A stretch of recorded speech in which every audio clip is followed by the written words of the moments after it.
физикадан фотоэффект тақырыбына берілген бақылау жұмысының ең соңғы 4-ші есебін шығарып тастайық. Бұл есеп рентген түтікшесіне берілген, яғни рентген сәулелерін шығаратын құрылғыға берілген.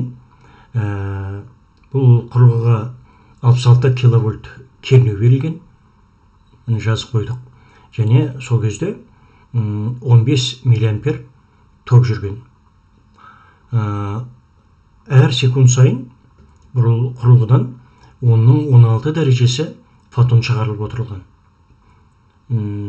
Бұл өте үлкен сан әрине, байқап қою керек. Бұл құрылғының рентген сәулесін шығару жылдамдығын көрсетеді.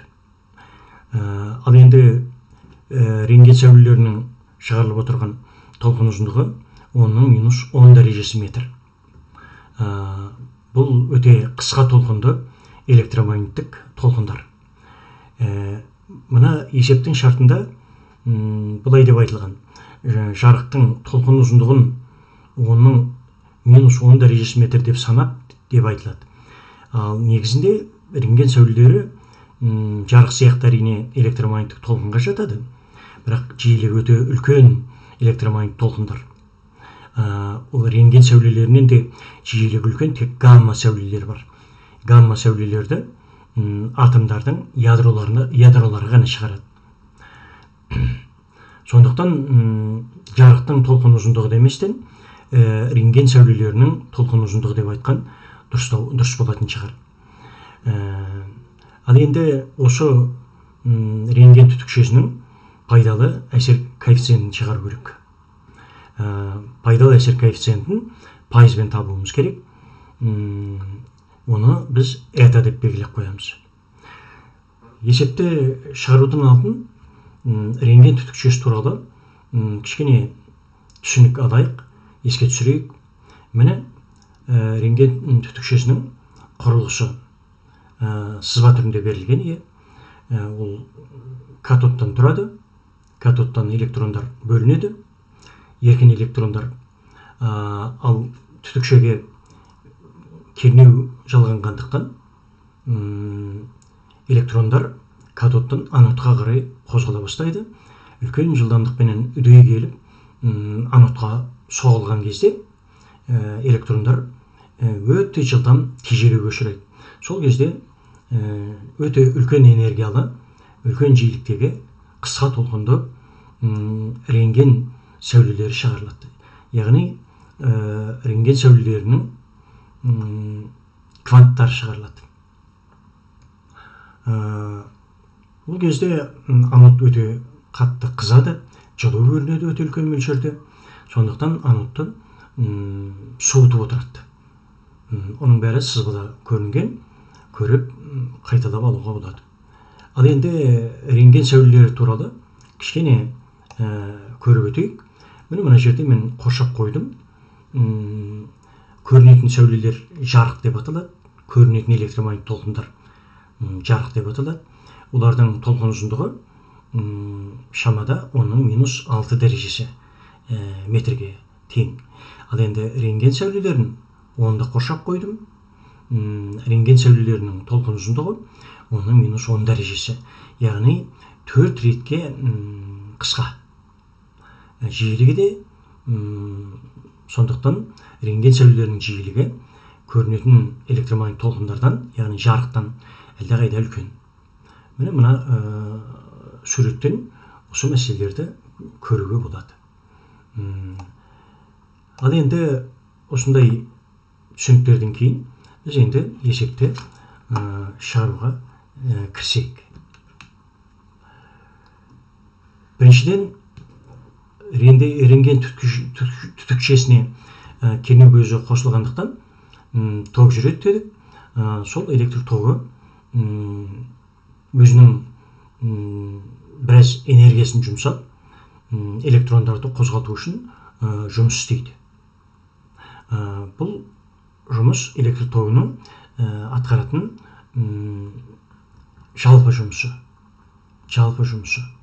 Оны А деп белгілесек, электр тогы атқаратын жалпы жұмыс ол мына белгілі бір формуламен анықталады. Токты, ток күшін кернеуге және уақытқа көбейткенге тең. Бірақ бұл электр тогының осынша жұмыс істеу үшін жұмсаған энергиясының көп бөлігі алдында айтқанымыздай жылу бөлуге жұмсалып кетеді. Ол әрине тиімсіз, бірақ ол жылу бөлу құбылысын ешқашан тоқтатуға болмайды енді. Ол табиғаттың бір сондай ажырамас құбылысы. Сол себептен жылу бөлуге электр энергиясының шығыны болады, міндетті түрде. Ал энергияның шығыны бар жерде, әрине, бұл мұндай құрылғылардың пайдалы әсер коэффициентін білу керек болады. Пайдалы әсер коэффициенті дегеніміз ол жұмсалатын барлық энергияның қандай бөлігі тиімді, пайдалы жұмсалатынын білдіретін шама. Пайдалы әсер коэффициенті туралы айтып тұрмын. Ал енді осы түтікшеде пайдалы жұмсалатын энергияны едеп белгілейік. Ол қалай табылады дегенде, оны былай ойлаймыз. Біріншіден, бір фотонның немесе бір электромагниттік сәуле квантының энергиясы Планк формуласымен жазылады, ол h-ге тең. Тағы да айтамын, бұл рентген сәулелерінің бір квантының энергиясы. Мына есептің шартына тағы да қарайық. Есептің шартында құрылғы секундына 10-16 дәрежесі фотон шығарады деген. Ал енді менің түсінігімде фотон деп бұл көрінетін электромагниттік толқындар туралы айтылады. Яғни жарық дегеніміз ол көзге әсер ететін электромагниттік толқындар. Ал енді сол көзге көрінетін электромагниттік толқындардың кванты, жарықтың кванты фотон деп аталады, менің білуімше. Ал енді рентген сәулелерінің квантын фотон деп айтқан, ол енді шартты түрде деп айтуға келетін шығар. Осындай кішкене ескерту. Міне қайтып келетін болсақ, фотондар алып кететін пайдалы энергия ол бір фотонның энергиясын бір секундта шығаратын фотондардың санына көбейтпейміз бе? Сонда бір секундта шығатын барлық фотондардың энергиясы шығады. Бірақ түтікше бір секунд қана істемейді ғой. Ол Т уақыт істейді. Сондықтан бұл энергияны жалпы Т уақытқа көбейтеміз. Яғни түтікшенің істейтін уақытына көбейтеміз. Міне, мынау түтікше жұмыс істеп тұрған кездегі жалпы фотон шығаруға, яғни фотондарға берілетін пайдалы энергия. Осы екеуін пайдаланып, біз түтікшенің пайдалы әсер коэффициентінің формуласын былай жаза аламыз. Это тең пайдалы энергия ені жалпы істелетін жұмысқа немесе электр тогының жалпы жұмсайтын энергиясына қатынасын 100%-ға көбейтеміз.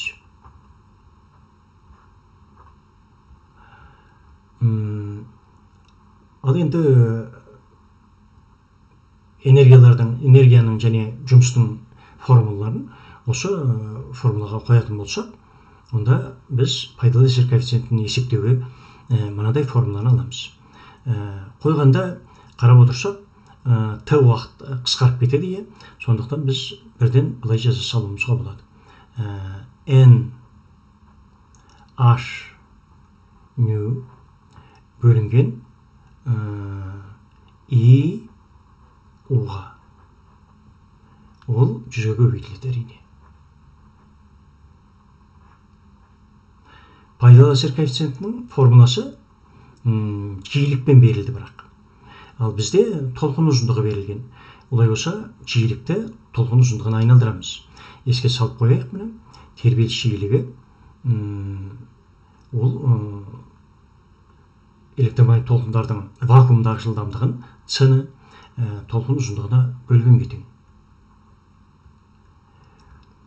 Осыны қойып, біз ең соңғы есептеуге болатын пайдалы әсер коэффициентінің формуласын жазып қояйық. Мына жерге міне n h көбейтілген c болады енді. Ал бөлімінде толқын ұзындығы болады.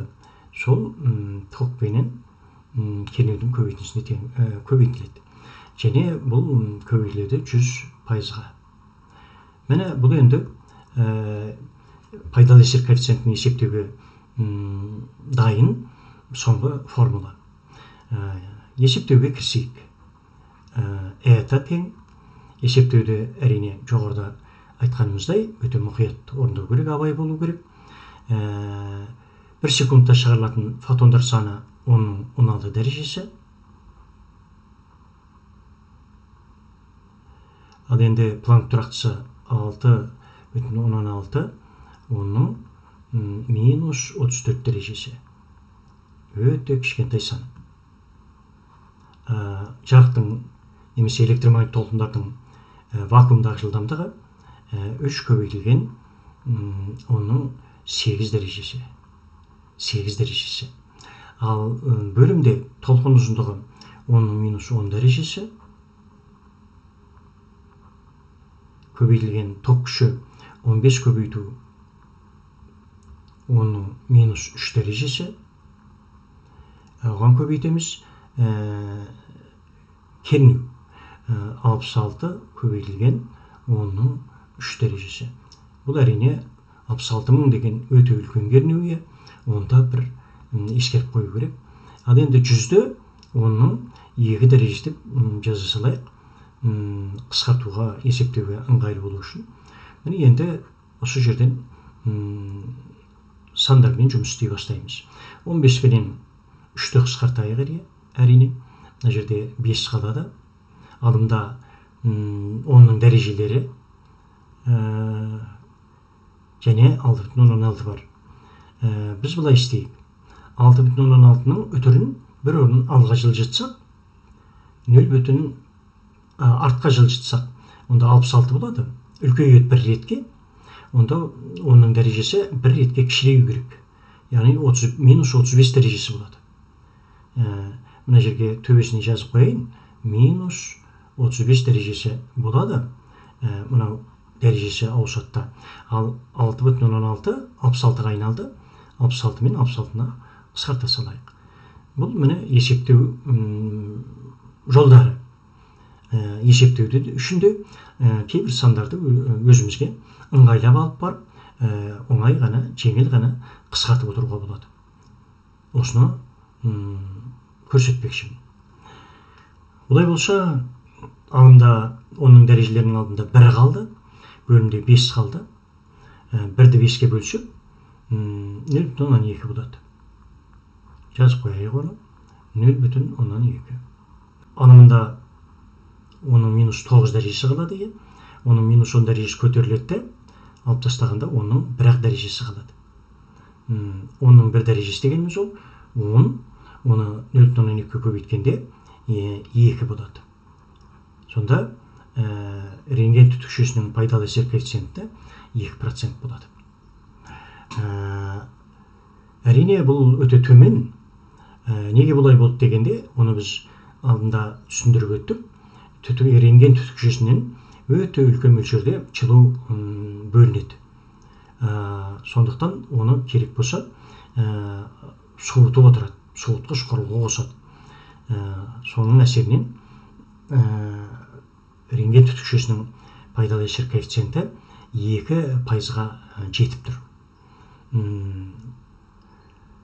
Бұл жаңағы жылу бөліну құбылысының есебінен электр энергиясының көп мөлшері ол жылу бөлінуге кетіп қалады. Мұны ескеру керек болады. Олай болса, есептің жауабын жазып қояйық. Пайдалы әсер коэффициенті 2%-ға тең.